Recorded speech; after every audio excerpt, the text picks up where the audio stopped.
Hey there, and welcome back to On Your Terms. I'm your host, Sam Vander, Wielen, and here on the podcast every week I chat with you about some things legal, about legally protecting your online business, but we also talk about what it's really like to run an online business and a lot of the marketing strategies that I use to grow my own. So welcome back if you're a returning listener, and welcome if you're new. I'm so grateful for all of you being here.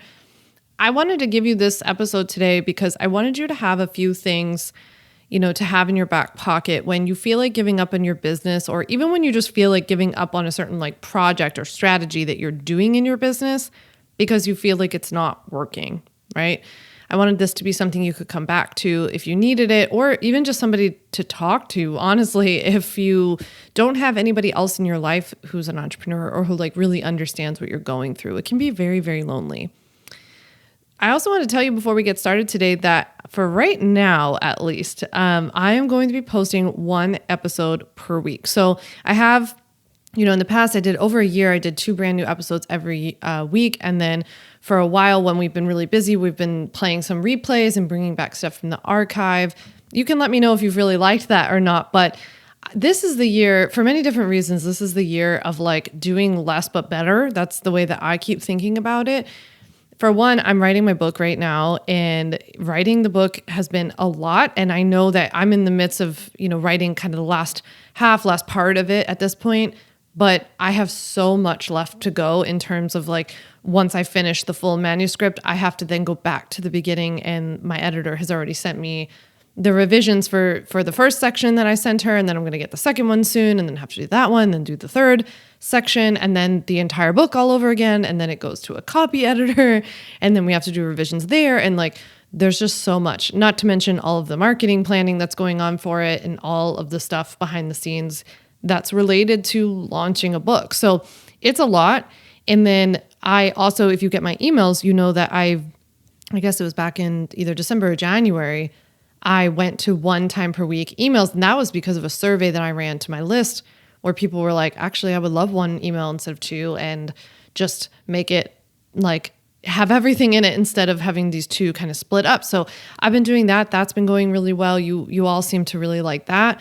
I thought I would kind of do the same thing with the podcast and give you time to digest, make these episodes better. Hopefully, that's always my goal, is to continue to get better, but also to give you less content so you just have, more to digest and more, you can more integration time, I never want to overwhelm people. I mean, I think one of the downsides to being someone who wants to help and really loves what they do and likes this part of creating is that we see giving people more content as a good thing. I think I'm being helpful, but then at some time it can kind of backfire and not be as helpful because people feel overwhelmed. So you can let me know what you think about getting 1 episode a week or 2 episodes a week, or if you feel overwhelmed or all kinds of stuff. I'll see how you like this 1 episode a week for a while. I think for right now, it's just the busiest season for the book. This is the last sprint in finishing the book. And then, like I said, there's going to be this whole editing thing, which is I think just as hard as writing the book in the first place. So yeah, it's a lot, but this is the year of quality over quantity. I invite you to do the same. Honestly, whenever I have stepped back and done this in my business, when I've been okay, I'm putting out too much content, I want to hit pause, simplify. We're going to talk about that actually in today's episode, but I want to simplify my strategy, strip down to basics, do what I know works, put out less but do better. It's always had such a positive impact in my business. Yes, in the bottom line, literally financially, it has helped my business when I've done this.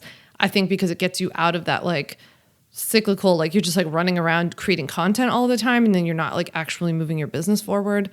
But also it encourages you to be if I'm only putting out 1 podcast episode this week, is this the one I want it to be? Is this helpful? So yeah, that's my 2 cents. You can take that for whatever it's worth to you. So let's hop into today's topic and talk about what to do when you feel like giving up. Like I said, you might not have other entrepreneurs around you. You also just might not want to talk about it, even if you do know other entrepreneurs, because you might feel embarrassed or there's something wrong with you, or you're doing something wrong, and seemingly everybody else is doing so well, right? It's easy to feel like that as an entrepreneur. And I remember in the earlier days when I did have friends, a lot of friends who were at a similar stage, and I would be hitting roadblocks. it was always tough to be like, hey, this isn't going well for me right now, or like things aren't going well, right? And seeing other people growing, and I didn't feel completely like, I didn't want to like, damper the party and be like, well, actually things aren't going well for me, or I'm really confused about this. Like everybody wants to act like they understand what's going on and that they are doing fine, but it's just not always the case. And it can leave you feeling kind of lonely. So there are 5 things that I know I like to tell myself, and that I would encourage you to tell yourself when you really feel like giving up either on your business or on some specific project. The first is that I want you to give yourself permission to quit. Like the very first thing that I always tell people when they ask me about this is like, yeah, you can quit. Quitting is totally fine, right? Taking a pause is also okay. Like maybe you don't quit permanently, but like stepping back, stepping away, it's totally fine. If you're really, truly burnt out, do it. If you haven't yet, get help, right? If you can get help, if you are privileged enough and have access enough, get the help that you need and deserve to manage the very like real and very stressful stuff that comes with running your own business, or maybe like the pressure you're feeling in your own life, being, financially responsible for yourself and all of that kind of stuff. So you should get help if you really need it. And you should pause or completely leave if you really want to. No one is saying keep going. No one's saying like quitting's terrible, you're a terrible person. There's a difference though between doing that because you really want to or because you really need to, and doing that because it's like a response or reaction to something because you don't feel like things are going that great, or you're quitting because you're telling yourself a bunch of stories, or you're disappointed in some results, right? Natasha Samuel from Shine with Natasha, she always says, and she said recently in one of her emails, she said, there's a difference between pausing with intention and pausing as an excuse. And I really, really agree with this and can resonate with this attitude, because it is true. It's like pausing with intention is totally fine. And I think that giving yourself that permission takes a little bit of this, like, I don't know, almost like rebellion out of the equation. I remember when I was an attorney and I was working at the firm, and I was like always going around threatening to quit. Like I was telling everybody like, I'm going to quit. I'm going to quit. I'm going to quit. And I remember my husband, Ryan, eventually was just like, okay, quit today. Go ahead. Quit today. And then it was so funny because when he told me that, I was like, well, wait, I don't know what I want to do. I don't know. What would I do about health insurance? And I haven't planned. I haven't saved. It was kind of a sobering reality to be like, you have permission. You can do these things, right? I had to make a choice. Like in that case, for example, I did want to quit. I did want to leave, but I also had to realize I needed to get a couple of things in order. I needed to do some more research and get my head on straight so that I could have a plan. And then I could leave, and I did, right? That's exactly what I did. But knowing that I had permission, it wasn't like no one was forcing me to be there, right? Just like no one is forcing you to be an entrepreneur. No one's forcing you to be even on social media, for example. I have my days where I act like a baby. I have tantrums about social media and stuff.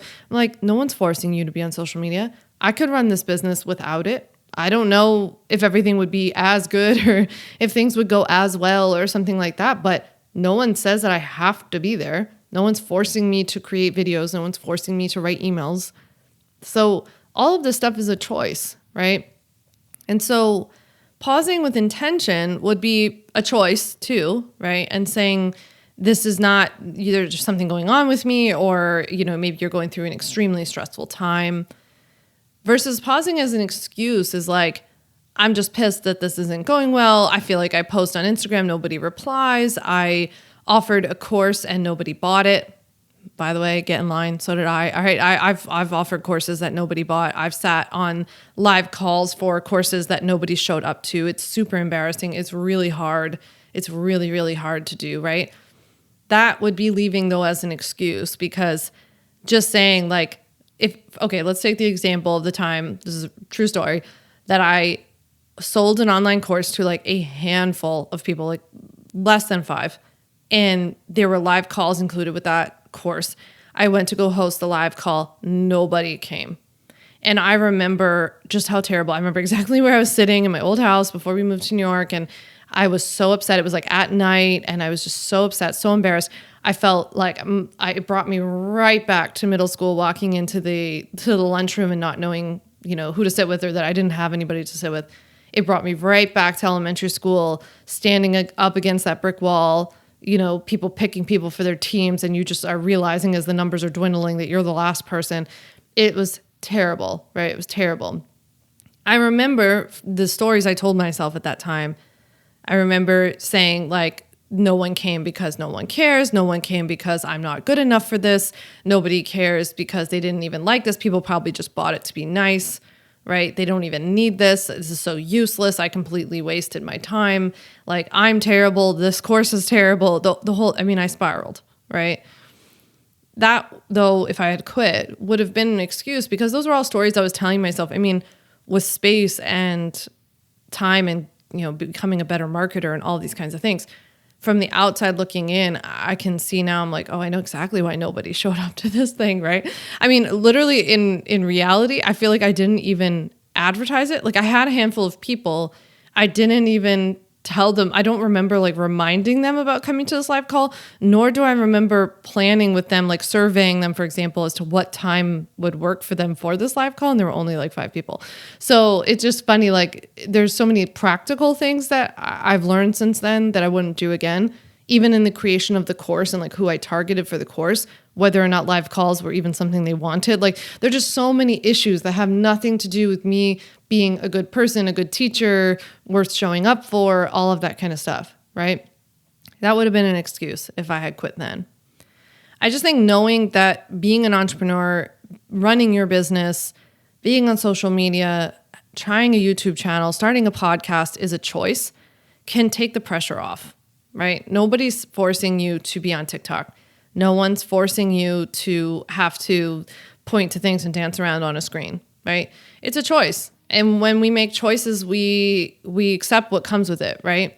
I think about this actually a lot with TikTok for my own business, where, I've had a bunch of people be like, well, you should be on TikTok. There's so much opportunity for you there. There are people doing what you're doing over there. You could blow up here. You could really grow your business there. I could, and I'm choosing not to for right now, right? I have no idea if I would ever do that. But like right now, I know I can't. Do I also understand that that comes with some downside? Sure, but maybe. Who knows really how it would go? I also know it comes with a lot of costs that people don't tend to discuss in these cases. People treat these things like a lot of like, oh, you have to be on TikTok because TikTok's where it's blowing up. But nobody talks about the energy it takes to produce that kind of content. No one talks about then what happens when it does get really popular there. It's also a lot of stress, and it adds, can my business handle that? Can I handle it? Can the team handle it? There are a lot of things, right?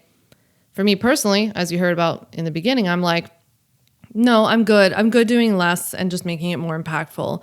Do I understand that there's more opportunity? Yeah, of course. If I was on YouTube and on TikTok and I don't know, had some other thing going, I'm sure things could be even better. Wow. Okay. It's fine. It's totally fine, right? It's a choice I'm making to not do that. No one's forcing me to be there. No one's forcing me not to take it. I'm choosing.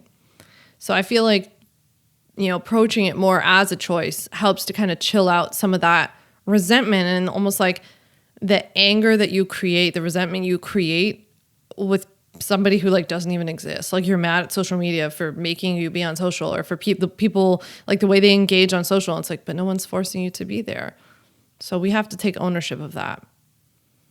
The second thing that I like to tell myself when I want to quit is that you are not your results, good or bad. You are not your results. Don't quit because you think it means something about you. Like, I can't stick to anything. I'm not worth listening to. I'm not smart enough. People aren't watching me because I'm not this, that, or the other thing. I'm not enough of some variety. No, in reality, what's going on in your business is not a statement of you. It could be something very logistical, like your strategy, timing, product choice, like the kind of product that you've created. Have you done the right research in terms of finding the right client fit and like creating the right product for them? Go back and listen to my Kickstart Your Business series if you haven't yet. Parts 1 through 4. It's a 4-part series. I walk you through properly like researching your audience, properly approaching creating a product for that audience, not creating something just because you think it's a good idea, really creating something that other people want and need, It could just be finding the right fit, adjusting your messaging, like simplifying your strategy. But whatever it is, whatever's going on in your business, whether it's that you don't have enough clients, you're not making enough money, you're getting more no's than yeses, it doesn't mean anything about you as a person. One of the best things you can do from the very start, no matter where your business is at, in preparation for your business growing one day, honestly, regardless of whether it grows or not, is separating yourself, starting to begin the work of separating yourself from your business, good or bad. Because even when things are going well, you are not your business. I always say you're not your revenue, right? So when you're making a lot of money, that doesn't mean you're a good person. And then when you're not making any money, it doesn't mean you're a bad person, or vice versa, right? You're not a martyr for not making money and just helping everybody out. It doesn't mean anything about you. It just is, right? And it's probably, when it's not going well, it's probably a result to your strategy. Well, and even as I say that, I'm like, well, when it's going well, it's a result to your strategy, honestly. So I really think that it's helpful, no matter where you're at, to start the work of separating yourself as a person, not making it about you, not making the results mean something about you. The third thing I would tell yourself if you want to quit is whether, ask yourself, am I done or am I disappointed? Or am I done or am I dizzy? So I want you to think about, are you really done, like we talked about in the beginning? Or are you just bummed about how something's going? Are you disappointed that the results? Are you disappointed in like the effort versus the payoff, right? I hear from a lot of you where you feel like you're working really hard, but you're not seeing the results necessarily. Are you done or disappointed? And are you done or are you dizzy? Like, are you done or you just keep bouncing around? You're trying different things and you feel like anything's working because you're dizzy, right? You're just like, I've tried this, I've tried that, I've tried this, I've tried that. But you haven't tried something specific, a specific strategy that's simple, intentional, and targeted for a consistent and long period of time, right? Because those things can be fixed. Like the things we're talking about, like being disappointed in results of something, feeling like you're dizzy, like you're trying everything, that stuff can be fixed because that's probably part of the problem. You're probably like contributing to the failure in that way, right? Just in the wrong approach or something like that. Those things can be fixed. And as we're now going to talk about in number 4, hard is a given, right? This is all to be expected. Like you're bouncing around, you're trying to figure out how something's going, something not going well, things having disappointing results. It's a given. This is part of the process, right? First, I want you to validate your experience when you feel like quitting and saying like, this is hard, or this can be tough, or it is hard to put something out there and have nobody buy it. That's hard. It's frustrating. It's embarrassing. It's hurtful, right? You have all kinds of very valid feelings about that. That makes sense to me. And you're just like anybody else who would feel the same exact way, right?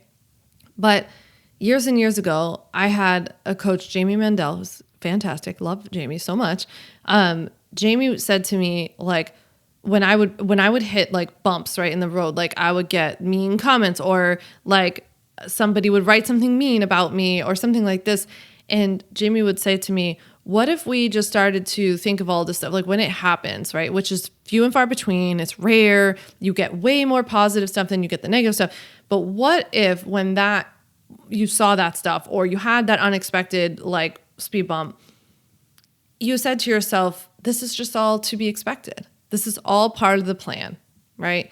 This comes with the territory. Whatever you want to say to yourself, like this comes with the territory. This is the cost of doing business. That's what I think to myself all the time. Like this is the cost of doing business. It's just what happens, right? It can feel a little less frustrating when first of all, I think it gives you this like feeling of control, right? Of being like, well, yeah, I knew this was going to happen. Like I knew that the bigger you get, the more eyeballs that are on your stuff, the more you put yourself out there, the more vulnerable you are, the more other people are going to have a reaction to that, for example.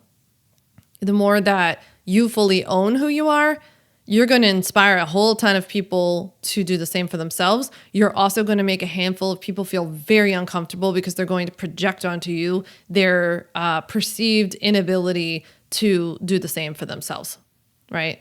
So it is part of the deal, I think, of having a business, especially in this way of like being on social media or being more forward facing, let's just put it that way, and having more of your like personality and personal brand front and center.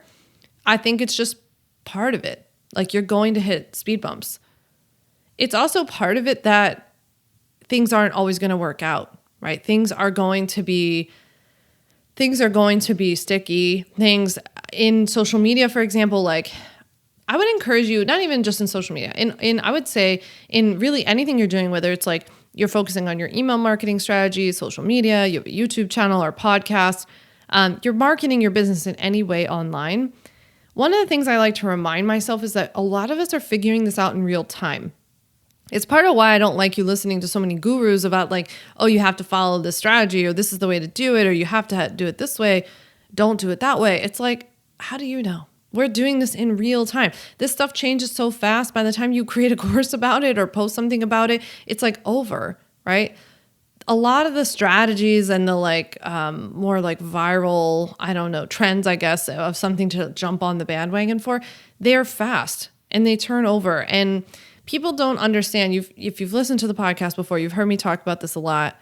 And I write about this a lot in my book, is like, people don't understand the mechanism of what they're telling you to do online, right? So a lot of people are like, if you post this kind of reel, like do X, Y, Z, and then your reel will be successful. Why is that kind of reel speaking to people, right? Just when I'm recording this, the Super Bowl was a couple of days ago, and I'm obsessed with ads. And so I watch all this stuff about like the breakdown of ads afterwards. And when you listen to experts talk about ads, and particularly Super Bowl ads, and like why certain ones stood out and were so successful and were like beloved by viewers, you'll hear them explain why. Like, this ad tugged at the heartstrings. This ad had nostalgia. It was funny, right? So it got people laughing. It had this like kind of storyline that made people pay attention. And when people can pay attention all the way to the end, there's like a hook, and it ended with this very powerful emotional grab, and it got them to pay attention. That is why people like the ad. Not just like, if you create an ad like that does X, Y, and Z, it will be successful. But why is that ad so successful, right? And so a lot of times you're not hearing this in people's explanation online as to like when they're giving you tips and strategies and selling you courses and stuff like this. They don't always understand the mechanism of what they're teaching you. They're just regurgitating trends, right? They're just like taking like an example of what they saw and then telling you that that's what you should do. But truly, it's about digging in and understanding. And when you truly dig in and understand, there's a lot of experimentation that goes on, right? So the ad that might work for one person might not work for another. A post that might work for Natasha, who I mentioned earlier, if she creates a certain kind of reel and then I go to try to create that similar reel, but like with my subject matter for my audience, just because it worked well for her does not mean it will work well for me. So I need to understand more of the mechanism of why something works so that I can truly adapt it not only to my subject area, but to my style, my vibe, my approach, my clients, who like the messaging, right, of what I know really speaks to them, what doesn't speak to them. It might not be the same as Natasha, but if, not to use Natasha as an example, but like if something that Natasha does as a reel, for example, works really well for her, I have to be able to dissect it and translate it over into my own methods, right? And so that's why it's like, this stuff is hard because a lot of it is experimentation. We are learning in real time. And adjusting your expectations that there is no magic bullet, there is no magic formula, there is no perfect method, there's no thing that if anyone sells it to you, that if you do it, it's automatically going to work for you. It is going to be hard work. It is going to be failure. It's going to be strikeouts. It's going to be, yes, hitting major home runs, and guess what? A whole lot of singles, doubles, and probably some whiffs, right? There's going to be a lot in between. And that is going to take time, practice, reps, consistency, motivation, a lot of motivation, self-motivation, not from others, because you're going to have to get back up on the horse every day, right?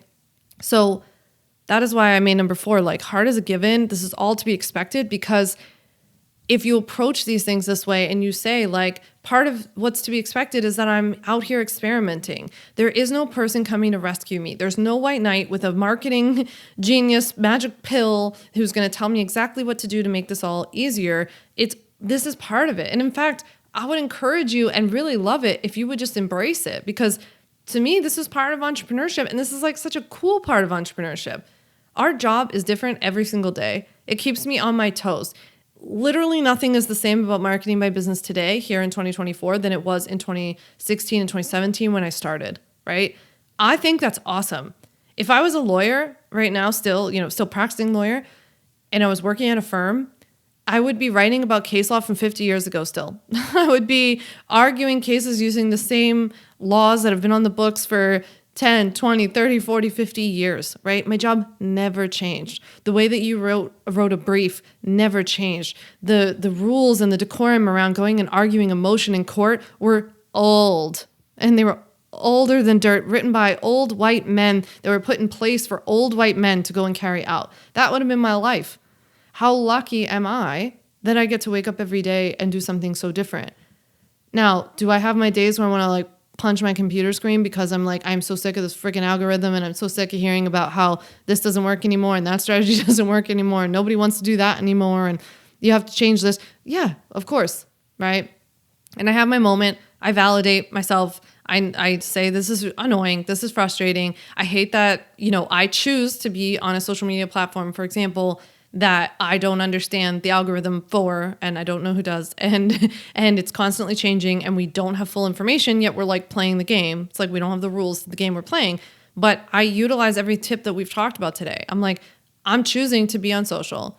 It's kind of fun that it's up for grabs, right? And nobody really knows. So I got to stop looking to everybody else and thinking somebody's got the answer for me. Experiment, create a simple strategy, stick to what I know works. Look at my data, look at my clients, know the messages that work for them and stick to that, right? This is a given. It's all to be expected. It's all part of the process. Now, last but not least, the fifth thing to tell yourself, I think, is more of a reality check to tell yourself once we've gone through all the rest, once we've separated ourselves from our results, we've validated what we're feeling, we understand that building a business is hard. I want you to step back and analyze, like as if you could see your business on a movie screen. I want you to look at whether you've been consistent, whether you've been consistent for a period of time, whether you've given this thing time, and whether you've been focused. So consistency, time, and focus. Those are the three things I really want you to look at when you feel like quitting, because I think that once we've determined like you don't truly want to quit, it might be because of some other stuff. These are the three things that really matter and could turn this ship around and point us in a better direction. So when you're not truly burnt out, you're not truly done, a lot of these things can be fixed by having a focused strategy. You need a simple strategy that is intentionally put together that you commit to carrying out for a period of time. I mean, I would say ideally at least 3 to 6 months, right? If it were me, I would probably create a very simple strategy of like focusing on building an email list and picking one of the big 3 platforms to create content on, either a podcast, a YouTube channel, or SEO optimized blog posts. And I would drive traffic to those things using social media, right? I would build my community on social media. I would talk about my freebies so that I would drive traffic to my email list. I would email my list once a week, really educational content, and then I would sell to them when the time is right? I would really just create a very simple strategy, just peel back all the stuff, throw away all the guck that you don't need.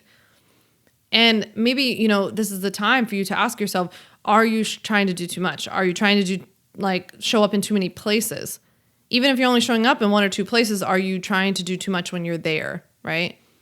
When you are on social media, for example, are you posting and then, getting out? Like, you should still engage and obviously respond to comments and engage on other accounts and these kinds of things. But beyond that, are you spending a lot of time there, like just draining yourself, draining your mental energy by consuming a lot of content? That's not good for you either. Or maybe you're overthinking by creating like a really complicated social strategy, and instead of you having to post like 5 different times a week, or instead of you posting on the fly, that's even overcomplicated because you're just making it hard on yourself by trying to post on the fly. It's more stressful. It's going to take more time. Can you commit to 2 solid things per week that like you batch and plan and have an intentional strategy for, right? Peel back the layers. Make this consistent for a period of time with a focused strategy. So those are the things that I would tell myself if I was feeling like quitting. These are the things I tell myself when I'm like, and I'm good. I still have my days, by the way, and I'm very honest about that. If we were getting coffee, I would tell you like, yeah, I have my days where I see one bad comment out of tons and tons of comments, but I see one bad one and I'm like, screw everybody, I'm out of here. I don't want to do this anymore. Why am I doing this? There's no winning. I can't give people enough. Like I have my temper tantrum. I'm just better now at probably wrapping that up a little bit faster and really recognizing what it is. And like just saying like, saying to a friend or a coach being like, I just need to have my temper tantrum. Like I just know what it is now. And I'm just pissed. I'm frustrated. It's annoying. Screw this person who like wrote that thing. And then that's it. And then I just like reset and I'm back at it. Right. But I can get back to it now, not only because I can label it for what it is, but I can rein it in and not go down that path of like what this means about me. And I'm a terrible person and I'm not worth it. And I shouldn't do this. And this isn't working. And I don't need to do all of that anymore, right? But I am very much still a human and have the front end of the tantrum. and I can also, by the way, come back to like this, like I'm making this choice. This is all part of it. This is to be expected. Unfortunately, there are keyboard warriors out there, for example. And so like people are going to be people. They're going to be all people-y. And that is part of my job. It doesn't mean I have to like it or accept it or tolerate it, but it's to be expected. So at least like if you saw that speed bump coming versus like you driving down the road and it was like an invisible speed bump that you hit going full force and you're like, boom, boom, like, oh my gosh, that would really hurt, right? Versus like, yeah, I see you, speed bump. I don't like you. I don't like going over speed bumps, but I see you. It's fine. So I hope that something in this episode was helpful to you. I always hope that something in the episode's helpful to you, but I hope this episode was helpful. I hope that something resonated with you. I would love for you to respond to my email today or when you listen to this episode, or send me a DM on Instagram. I'm at Sam Vander Wielen on Instagram. My DMs are always open. Send me a DM and let me know what was like the number one thing, which one of these 5 things we talked about today was the most impactful for you. What's like going to be the biggest, I don't know, soothing thing that you come back to in a tough moment. So I'm here for you. I'm here to chat. You can always respond back and let me know like you might have been feeling this way lately or have felt this way in the past. Hopefully this episode has been helpful to you. And I would encourage you to talk to your entrepreneur friends about this stuff because I have a feeling that they feel some of this too. You could even send them this episode and then be like, we should talk about it. But I have a feeling they feel this too, but it's just not always something that people feel comfortable. They might be feeling the same thing as you. They might be feeling like they're alone in feeling this way and they don't want to bring it up. And maybe they're contemplating quitting, but they haven't said anything. And now you can start this conversation. So feel free to use this episode as the conversation starter. With that, I can't wait to see you next week. We're talking about such a fun thing next week. It's going to be a motivational episode about burnt pizza. I'll just leave it at that. But I can't wait to chat with you next week. And thank you so much for listening to On Your Terms. Thanks so much for listening to the On Your Terms podcast. Make sure to follow on Apple Podcasts, Spotify, or wherever you like to listen to podcasts. You can also check out all of our podcast episodes, show notes, links, and more at samvanderwielen.com/podcast. You can learn more about legally protecting your business and take my free legal workshop, 5 Steps to Legally Protect and Grow Your Online Business at samvanderwielen.com. And to stay connected and follow along, follow me on Instagram at samvanderwielen and send me a DM to say hi.